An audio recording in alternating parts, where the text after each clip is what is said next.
arrive à réaliser ce qui vient de se passer? Non. Non, sincèrement, non. On a beau essayer de prendre du recul, je pense que c'est encore trop tôt.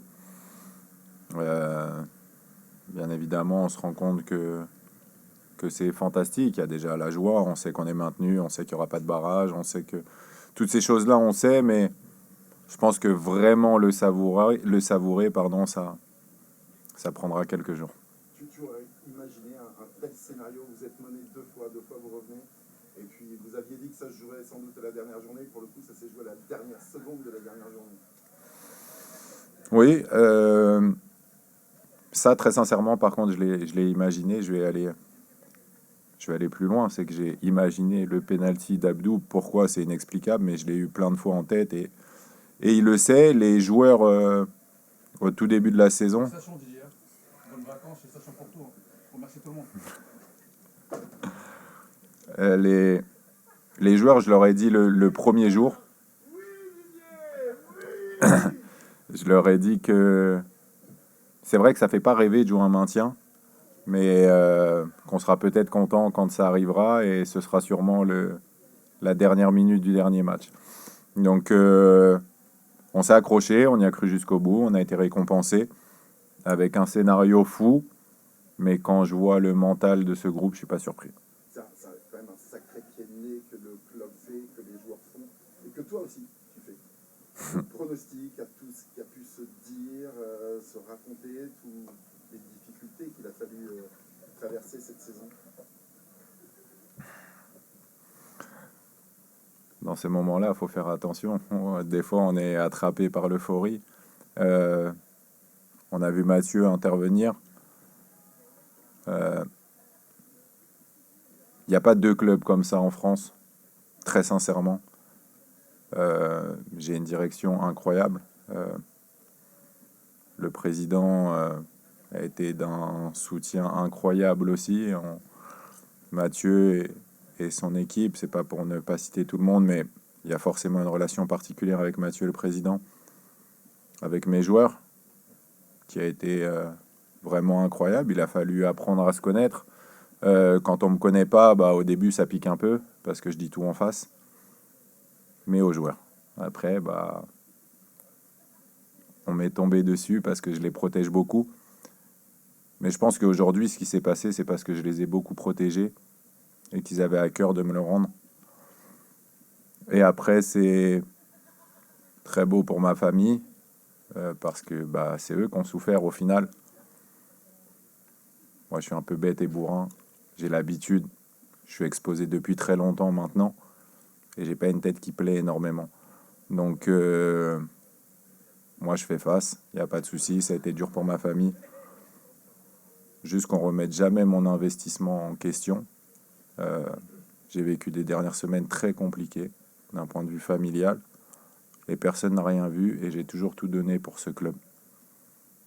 J'accepte qu'on dise que je suis mauvais. Mais pas que j'aime pas ce club. Tu as le sentiment de prendre une revanche là, un petit peu? Non. Non, je l'ai toujours dit. Je me bats pour ceux que j'aime, pas contre ceux que j'aime pas. Et ça, c'est vraiment important. Et je me suis battu pour cette direction. Je me suis battu pour ce groupe. Je me suis battu pour ma famille. Et je me suis battu pour ceux qui aiment le club. Moi, qu'on m'aime pas, ça me dérange pas du tout. C'est pas du tout une revanche. On avait un objectif, on l'a atteint d'une manière incroyable. Et sincèrement, c'est tout ce qui compte. J'en fais pas du tout. Je l'ai toujours dit, je suis pas important. Un de vos prédécesseurs a dit un jour, dans le foot, on a tout ce qu'on mérite. Cette première phrase résonne encore dans ma tête, et pour être tout à fait honnête, je n'ai pas toujours d'accord. On n'a pas toujours tout ce qu'on mérite dans la vie ou dans le foot. Ce soir, est-ce que le HAC a ce qu'il mérite? Oui, je pense. Je pense sincèrement que des fois sur un match, non. Mais sur toute une saison, c'est trop long pour qu'à la fin, on n'ait pas ce qu'on mérite. Bah nous, ça a été plus long que les autres. Il a fallu plus s'accrocher. Il a fallu être plus fort mentalement. Quand on voit encore le but qu'on nous refuse aujourd'hui, bah, en fait, mentalement, il a fallu être, j'ai envie de dire, incroyable. Je ne sais pas si vous réalisez, avec 15 joueurs en fin de contrat et qui ont cette mentalité-là pour ce club. C'est incroyable, vraiment. Cette mentalité, elle est incroyable et moi, je meurs pour eux et je suis très content d'être allé au feu pour eux, d'avoir tout pris pour eux et je le referai toujours parce que ces mecs-là, ils le méritent.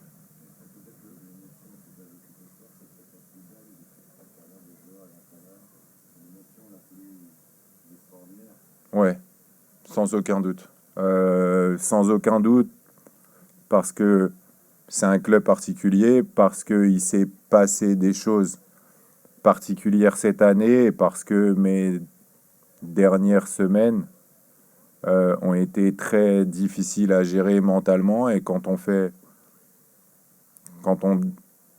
pas envie de dire délaisser sa famille, mais quand on vit pas avec sa famille et que, pour citer ma femme, traverse des moments comme ça et que je suis pas là, et potentiellement pour ne pas, on n'a jamais de certitude dans le foot, mais de se battre pour cet objectif, bah, on est bien content quand on l'atteint.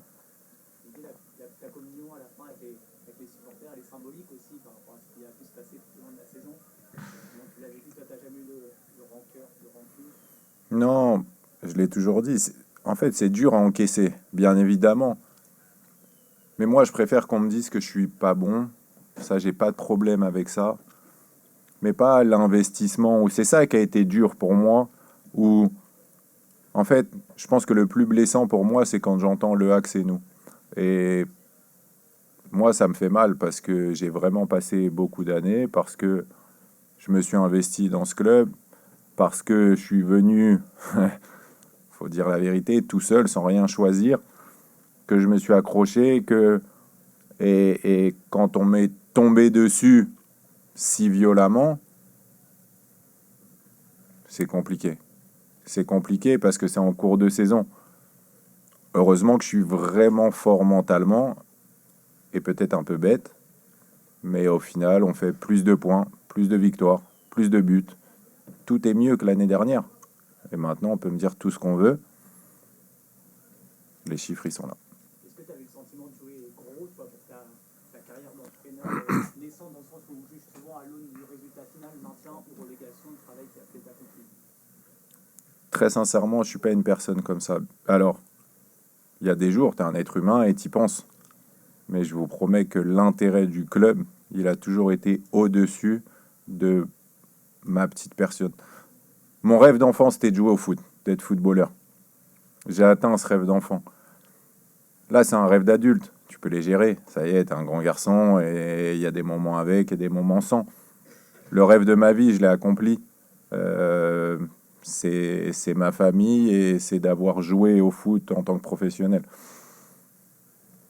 Tout ce qui m'arrive aujourd'hui, c'est du bonus, mais ma plus grande fierté, bien évidemment, quand on est aussi redevable de ces gens, de cette direction, de ce club, de ces soutiens dénombrables, bah, c'est de réussir à le maintenir en Ligue 1.